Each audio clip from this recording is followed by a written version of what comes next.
आप देख रहे हैं जय भारत टीवी।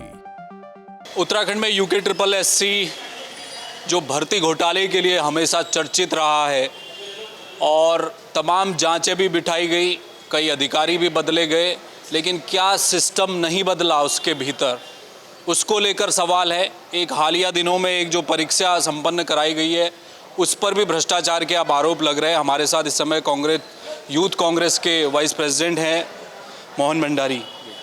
मोहन भाई, ये बताइए, आयोग ने जब से भर्ती घपले खुले थे उसके बाद बताया है कि सब कुछ ठीक हो गया है, जांच भी हुई, जो छात्र उसमें शामिल थे उनको डिबार भी किया गया, अब परीक्षाएं बिल्कुल पारदर्शी तरीके से चलेंगी।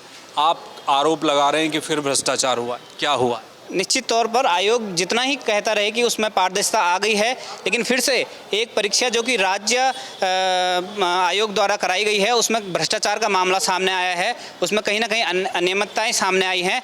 जिस प्रकार से राज्य उपभोक्ता निवारण जो आयोग में 13 सदस्यों की जो परीक्षा कराई गई थी, एक छोटे से कुल 13 पदों पर आयोग द्वारा ये परीक्षा कराई गई, लेकिन उसमें भी बड़े स्तर पर भ्रष्टाचार दिख रहा है। कहीं ना कहीं अपने चहितों को सदस्य के रूप में आयोग में बिठाने के लिए इसमें पारदर्शिता नहीं अपनाई गई और एक ही इंटरव्यू होने के बावजूद भी अभ्यर्थियों को अलग अलग पदों पर अलग अलग नंबर दिए गए हैं और कई पदों पर जैसे उनके जो कुल पद हैं उसके सापेक्ष ज़्यादा संख्या में वेटिंग में अभ्यर्थी लिए गए हैं, लेकिन कई पदों पर जितनी संख्या में भर्तियां थी, जितनी संख्या में नियुक्तियां होनी थी उतने ही किए गए।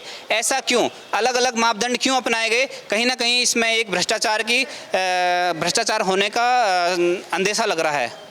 ये बताइए कि इसमें इसकी अहर्ता क्या थी और वो जो परीक्षा हुई है जिसमें आप कह रहे हैं कि धांधली हुई है, वो कब हुई है, उसका स्टेटस क्या है इस वक्त? देखिए, ये अप्रैल में ये परीक्षा हुई थी जिसमें जिला उपभोक्ता विवाद परितोष मतलब कि उपभोक्ताओं के विवाद के निवारण के लिए ये एक आयोग बनाया गया था, जिसमें कि 13 रिक्त पद थे पूरे राज्य में और उसमें राज्य अध्यक्ष से लेकर 3 जिला अध्यक्ष और सदस्य होने थे 7, वो सब थे और एक न्यायिक सदस्य होना था। लेकिन जब ये परीक्षा संपन्न हुई, इसका साक्षात्कार भी जून में हुआ। अब इसकी रिटर्न परीक्षा भी हुई? रिटर्न परीक्षा इसकी अप्रैल में हुई थी और साक्षात्कार इसका जून 25 से 28 तक हुआ था।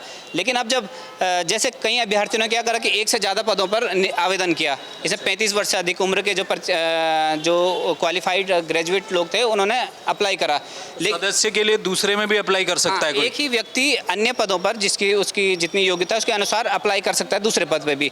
तो जब उसने दूसरे पदों पे भी अप्लाई करा तो एक ही इंटरव्यू लिया गया, एक ही कमेटी जो उनकी कमेटी गठित की गई उसके द्वारा सिंगल इंटरव्यू लिया गया। लेकिन सदस्य पे उसको इंटरव्यू में अलग नंबर दिए गए, अध्यक्ष पद का जो था उसमें उसको इंटरव्यू में अलग नंबर दिए गए।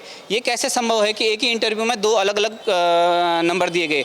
दूसरा ये है कि जो सदस्य पद थे सामान्य में 4 पद खाली थे, 3 उसमें 7 थे टोटल, उसमें 3 महिलाओं के थे और सामान्य के 4 पद खाली थे।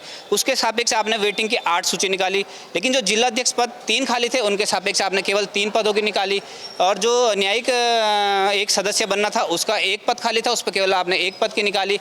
इस प्रकार से केवल एक ही जो सदस्य पद है उस पर लंबी सूची निकाली गई। यह कैसे? मतलब क्यों एक जैसे मापदंड हर पद के लिए नहीं अपनाए गए? इसमें ये तो पेपर लीक से तो अलग मामला है ना। ये तो आपको है कि इंटरव्यू और परीक्षा में जो सूची निकाली इन्होंने मेरिट लिस्ट, उसमें आप बता रहे हैं कि उसमें नियमों का पालन नहीं हुआ है। जी, उसमें जो सूची निकाली गई, कहीं ना कहीं सरकार ने अपने जो चहिता अभ्यर्थी हैं उनको फ़ायदा पहुंचाने के लिए इस प्रकार की मतलब बिना नियमों का ये सूची निकाली है। क्या आपकी बात हुई आयोग में? किसी को पत्र भेजा आपने, उनसे कोई आपको मिला, क्या जवाब मिला? तो जैसे जो बात हुई थी आयोग में तो उन्होंने कहा हमने अपने नियमों के अनुसार ये जो भारत राजपत्र है उनके अनुसार हमने कार्य किया है। लेकिन हमने उसे भी पढ़ा, उसमें भी कहीं ना कहीं उसमें किसी प्रकार के इस प्रकार की स्थितियां नहीं थी जिस प्रकार से इन्होंने चयन किया है कि किस प्रकार से आप 4 के सापेक्ष 8 लोग ले रहे हैं तो उसके लिए क्या नियम अपनाए गए और अन्य पदों पर ये नियम क्यों नहीं अपनाए गए। तो हम लोग इसको लेकर आने वाले 1-2 दिन में जो यूके ट्रिपल एससी है उसका भी घेराव करने जा रहे हैं और हम ये भी मांग कर रहे हैं कि ये एक तो ये परीक्षा पे स्पष्ट जांच हो, कठोर से कठोर कार्रवाई हो और इसकी जांच होनी चाहिए और जब तक जांच पूरी ना हो इस पर रोक लगे। चलिए, धन्यवाद। तो ये थे मोहन भंडारी जो उत्तराखंड यूथ कांग्रेस के उपाध्यक्ष हैं। इनका ये कहना है कि यूके ट्रिपल एससी में अभी भी सब कुछ ठीक नहीं है। जो आरोप लगाए गए हैं उसको लेकर तमाम जो युवा हैं एक बार फिर यूके ट्रिपल एससी आयोग का घेराव करने के लिए निकल रहे हैं।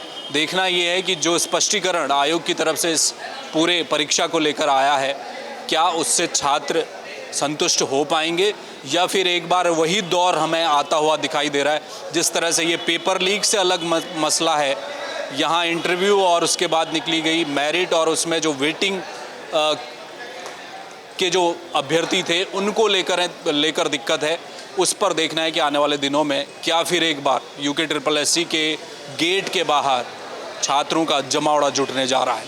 कैमरामैन मयूर उपाध्याय के साथ हेमंत, जय भारत टीवी।